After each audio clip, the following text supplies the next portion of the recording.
Accogliamo con un applauso l'organizzatore di questo evento, che è Salvatore Cappalonga, che appunto reciterà la sua poesia. Quindi con l'applauso apprezziamo appunto la famiglia della tua energia che hai speso per questo evento. Complimenti a te e il microfono. Grazie Antonio. Io ho cercato di scrivere una poesia ad hoc a proposito qua del nostro castello, essendo io di Bussoveri, appunto chiamata Guiscardo. Guiscardo sarebbe il fantasma del castello. Che ci sta guardando, attenzione. Che ci guarda, mi servono sempre gli occhiali, scusate. Guiscardo. Nelle campagne, in quel di Mussomeli, un cavallo si aggira per i boschi, nero il suo manto, corre guidato da nessuno, ancora non si è capito. Sperone d'oro, cuoio lo stivale, indossato da chi non si capisce. Nessuno può fermare quell'animale, si intravede venuto, poi sparisce. Un frustino lo segue sempre appresso. Le redini sono sempre ben tirate.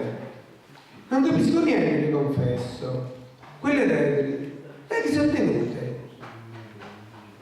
Sarà il fantasma, dicono gli amici. Quel Guiscardo che dall'anima è uscito dopo aver brutalmente bestemmiato per aver con Martinez litigato. Guiscardo della Porta è gentile. Fu quel Martinez, brutto, rozzo e vile, a fargli far certo quell'errore, portando via l'anima e l'onore.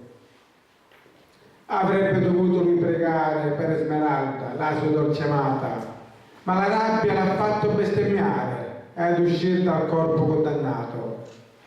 1000 anni, forzato lui a vagare, Guiscardo della Porta de Madrid, le terre di Manfredi calpestare in cerca dell'amata sua Esmeralda.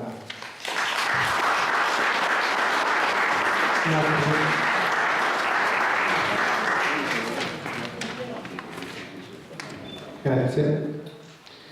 C'è chi afferma che l'ha visto qualche volta, come fosse divento una folata.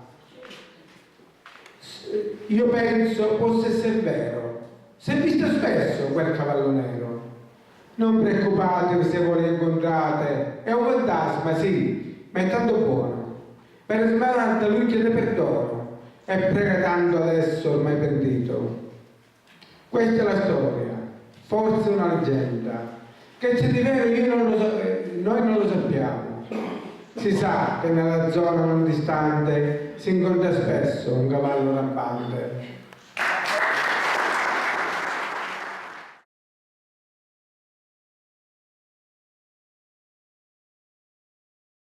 Voglio dedicare una poesia a tutte le donne che sono qua, ma a tutte le donne del mondo, direi. Infatti il titolo è appunto Donna. Grazie. Donna, tu sei mia compagna, amica, sposa, sei quella parte viva a me mancante. Angelo, con un cuore che non posa, tu mamma, donna, nonna, vergine d'amante. Tu sei la meraviglia di questa terra, un genere speciale femminile. Ti fa odiare la lite anche la guerra, mostrandoti garbata e sei gentile. Dall'acqua di Afrodite sei venuta, tu donna, col tuo immenso grande cuore, dolce compagna e molto spesso astuta, che tratta gente e cose con amore. Potrei io fare ancora tanti esempi, sia gai, sia festosi, sia dolenti, ma tu, preziosa e grande, riempi di vita tutti gli esseri viventi.